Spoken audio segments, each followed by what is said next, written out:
Well, good the fuck morning to you. Yeah, I know, it's like fucking 11 o'clock at night. Yes, I know, I look like shit. Feel like shit. I haven't exactly been firing at all. Oh, look at that. I'm in a cab tonight. There's some quibbles and qualms at my place of business. Took about a week to sort out. I'll be back there on Monday.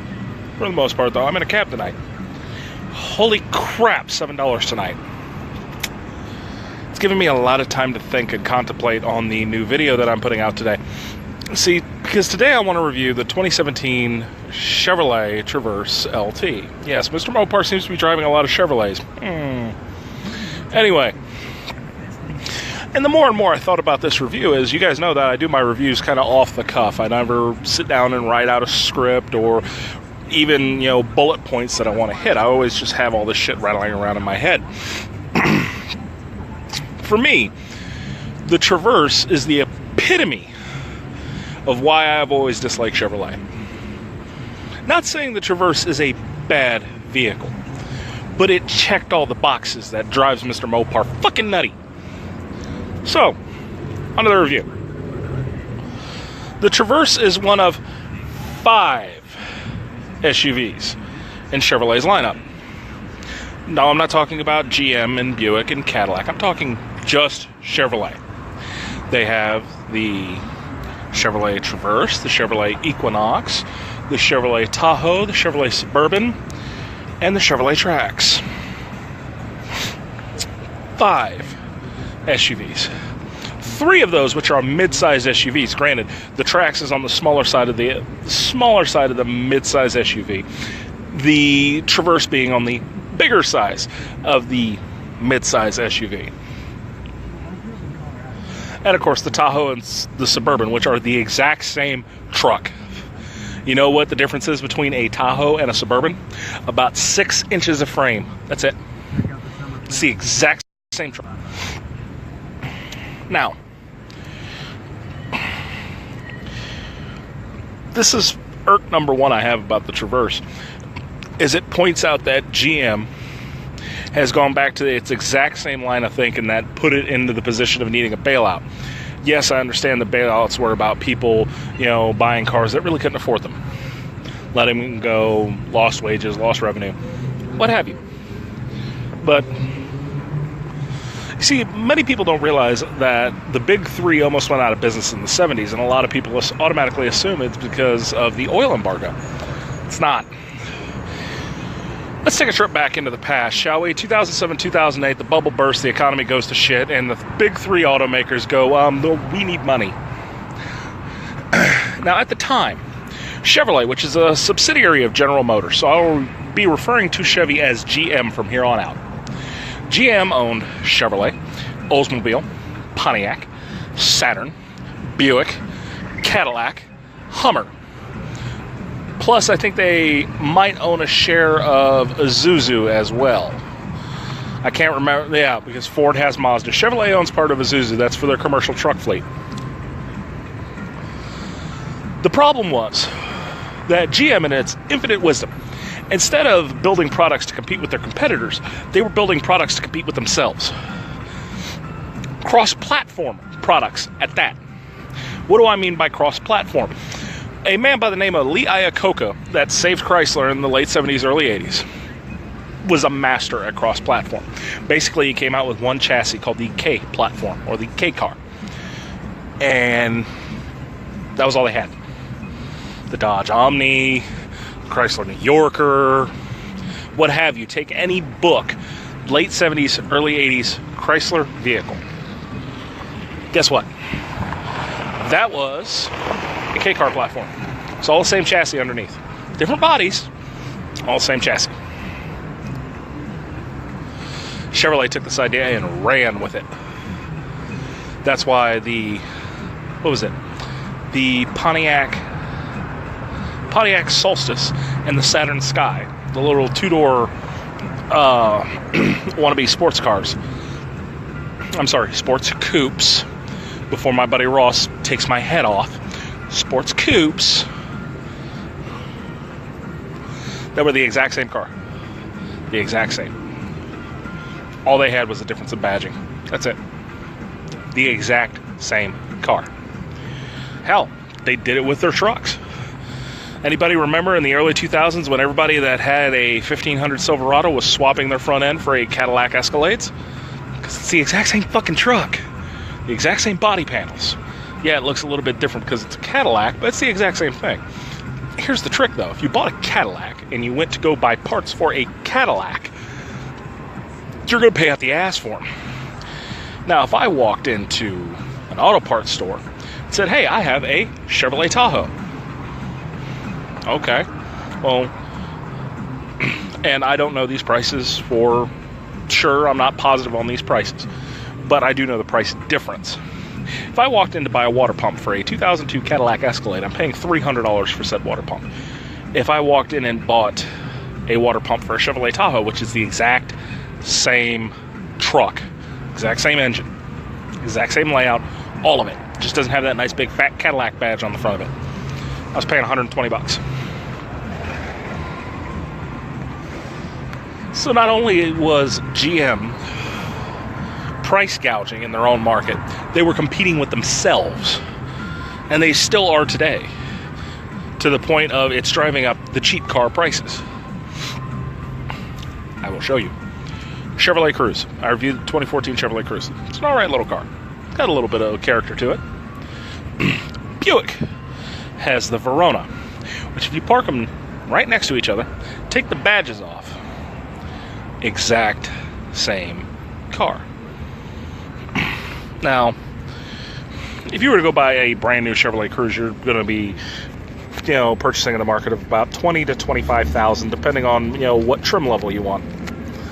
The Buick Verona, that's a $30,000 car.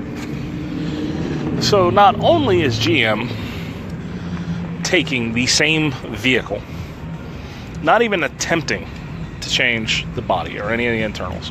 The only other thing is its branding. It's branded as a Buick instead of a Chevrolet. They're basically pricing themselves out of their own market. Instead of competing with Ford and with Dodge and with Nissan, they're competing with themselves. And the bad part is they see it as, well, we have all of these vehicles and they're in all of these lineups, and we could compete with everybody because we have all the bases covered. Well, I'm sorry, but if you want somebody to buy your Cadillac, you have to aim it at Cadillac buyers. Now, at the end of the day, if I'm on a used car lot, and I don't remember the name of the Cadillac SUV off the top of my head, it's not the Escalade. They do have another Cadillac SUV that is nothing more than a rebadged Traverse, and the price difference is 10 G's, but they offer the same equipment. Obviously, I'm going to buy the Chevrolet Traverse, which you lose business on your Cadillac brand. Now,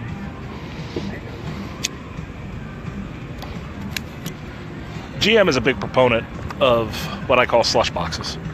They make a lot of cars that look exactly the same. And it's not so much, when I say that, it's not, you park a Nissan Altima next to a Honda Accord and you squint and they look like the same cars. They take the exact same car and just rebadge it. All that comes down to is protecting your bottom line. That's all it is. It's saving on production costs while rising profits. This is what happens when you put an accountant in charge of your car company. Now, I digress back to the actual truck. I drove the Chevrolet Traverse LT package, which is the mid-range package. There's a lot of stuff they got right on this. There's a few things they got wrong on it. And a few things I gotta give them points for trying, because at least they're trying to be fucking original. One, you have a truck, or I'm sorry, an SUV. I still refer to SUVs as trucks. I know that they're considered crossovers now, or they have their own stigma, but at the end of the day, SUVs started out on truck chassis, and I still call them trucks. Anyway, your Chevrolet Traverse. The one I drove has a 3.6 liter variable valve timing engine in it. Why does that number sound familiar? Oh, it's the same size engine that's in this little fucking thing. Cab I drive every night. Now, this thing has 120,000 miles on the clock. Still gets about 20 miles to the gallon when I don't sit out here and idle the son of a bitch all night because I'm melting into a puddle of cholesterol as we speak doing this video. But that thing. Now, obviously SUVs are not going to get very good gas mileage. V6, you should get a little bit better. The one bit of research I actually did preparing for this review was I was curious the curb weight of the vehicle, or the dry weight of the vehicle. And the Traverse and the Dodge Grand Caravan are a couple of 100 pounds within each other.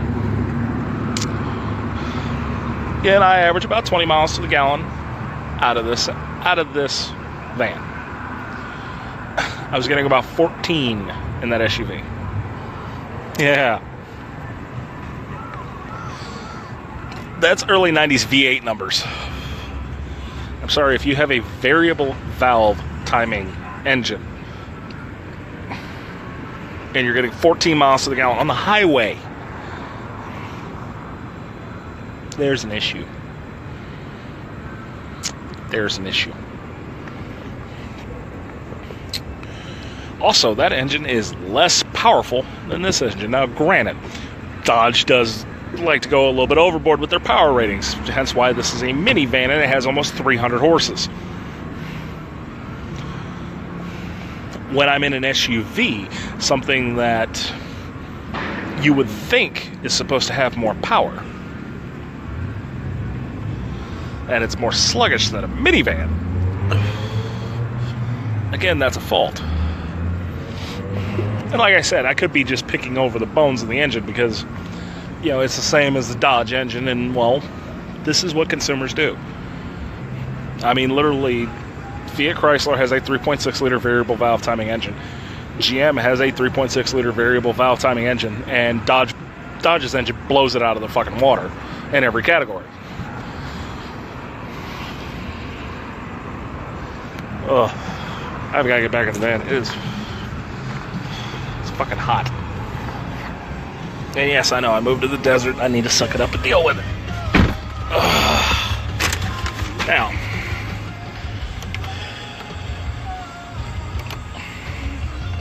I guess I need to... Ah, there we go. Now where to go? Now,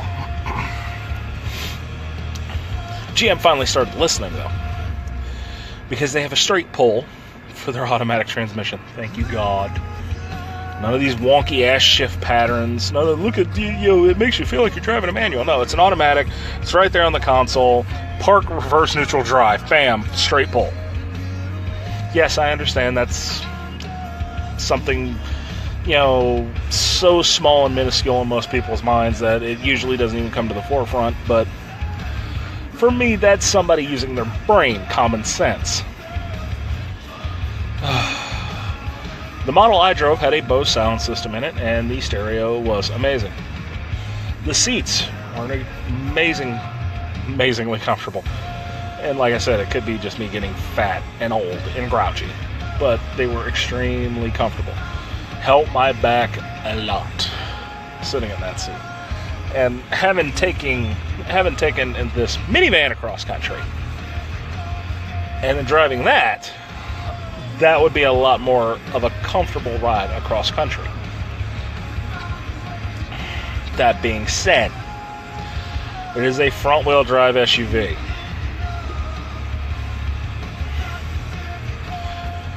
I get it, front-wheel drive is supposed to be more efficient, blah, blah, blah, blah, blah, but not when you're pulling that much weight around. That's helping contribute to the bad gas mileage. Again, I'm buying a larger mid-sized SUV. Why do I have no storage space? I mean, I get it. I'm not buying a Suburban or a Tahoe that has a cavernous rear end that I can put 100 different things in. But when you pop the back hatch on the Traverse, and you'd be hard-pressed to get a regular guitar case back there. Really?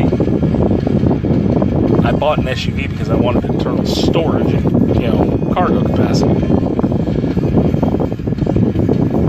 I mean, I get it. It has 3 rows of seats. The middle row is 2 captain's chairs. All right, fine. And the back seats do fold flat to help give you more storage. But I don't want to have to constantly go back and forth between, do I need to carry people around or do I need to carry shit around if I'm just going to the grocery store? Because if you go and do, say, 2 weeks worth of shopping, you're going to run out of space putting your groceries in the back. Again, another fault point. The A-pillars on this thing, oh my god. I thought the A-pillars in the van were a little too thick. The A-pillars in this thing are almost a foot thick. And again, A-pillars are right here. It's what holds the roof up. It's what you set the windshield in. And I get it, again, that's all in the name of safety. You figure thicker A-pillars, more structural rigidity, less chance of the roof folding in if you roll the vehicle over. Okay, fine, whatever. But that has a problem with blind spots. And again, for somebody who constantly takes a shit on safety or what they put in vehicles for safety measures, I am concerned about safety. But I'm concerned with this ability of the driver for being safe. My head in the driver's seat is always on a swivel. Most people's isn't. Now, why am I bitching about how thick the A-pillars are and going on this rant about safety?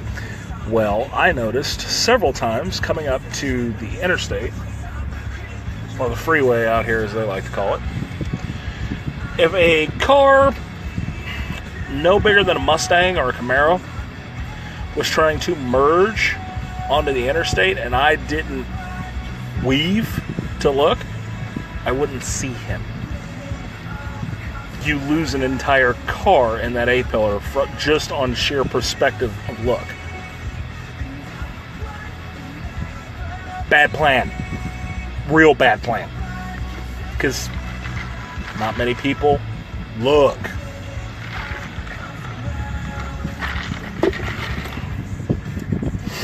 There were actually a lot of design features on the interior that I quite liked.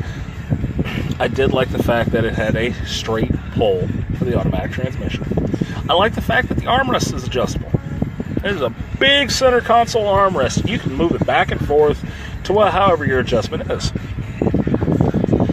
Again, it seems something so small most people wouldn't think about it, but when you're a big guy like I am, and your significant other is a tiny, tiny person, there's always that level of comfort for either driver. You can adjust it however you want. Instead of like the armrests in these captain's chairs that are this fucking wide, and I'm usually leaning, as I am now, on the passenger seat's armrest going down the road. I did like that. A couple of things for originality, something you usually wouldn't see except on higher end models. And I'm not talking Chevrolet, I'm talking BMW and Mercedes. The trim pieces on the dash had an afterglow effect at night. Not bright enough to take away from your vision, but it was enough soft light to make you appreciate the time they put into it.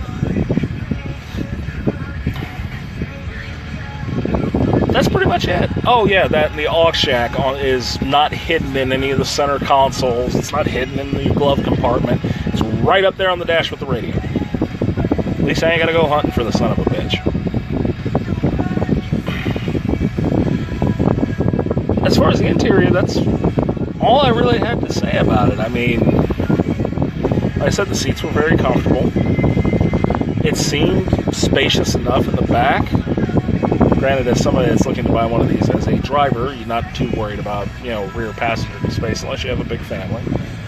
But from what I saw, it was spacious enough. Now, it does run very smooth. It does drive very smooth. It has the same turning radius as the orbit of the moon. my buddy's 89 Suburban turns tighter than a brand new 2017 Chevrolet Traverse. What the hell happened there? And I'm talking, he has the old box body Suburban that's about as long as a football field and should take about the same time to make a left-hand turn as the Bismarck. How is something that big more nimble than a modern-day SUV?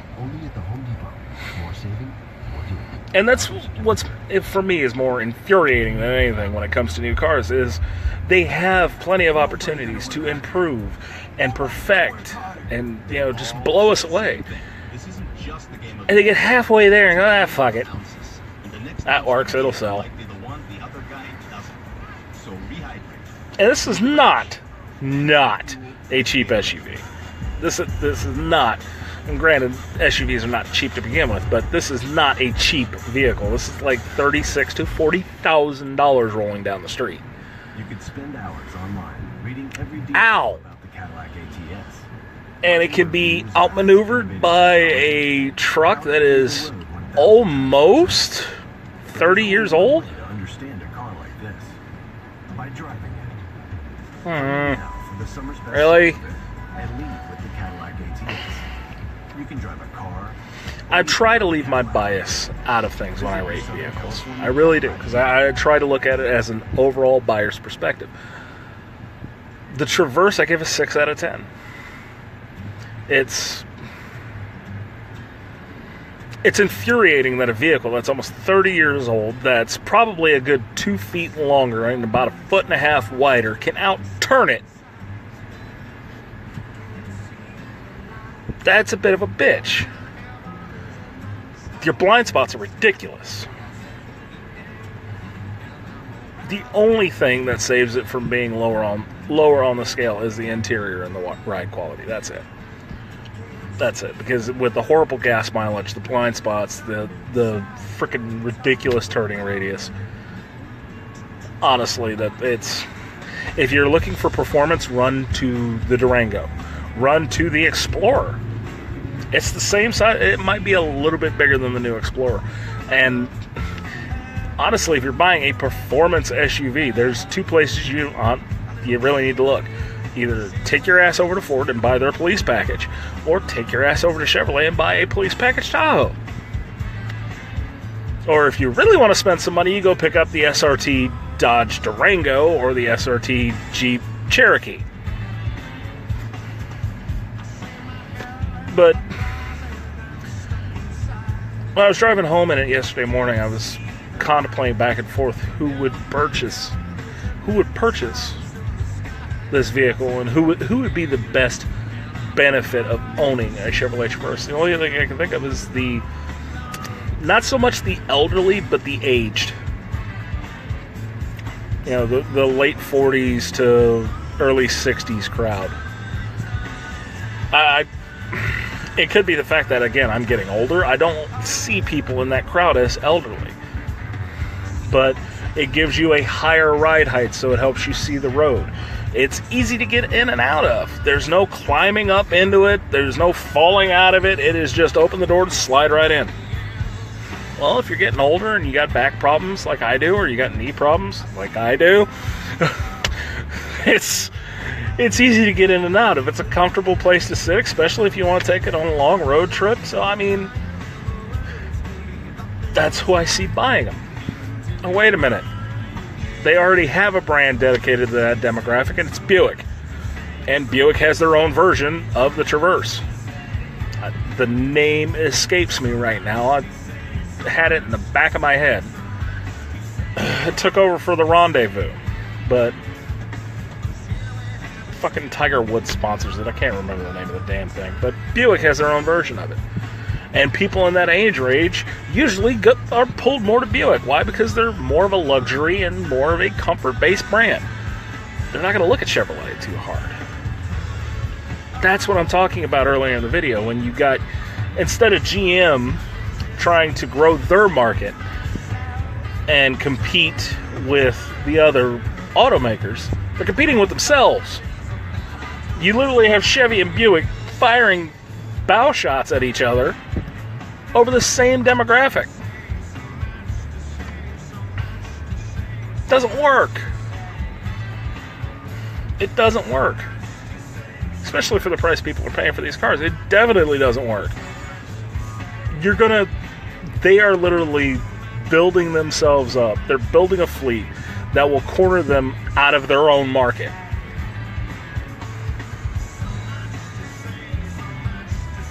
And, you know, again, it could be just me being a fat old coon ass and don't know nothing.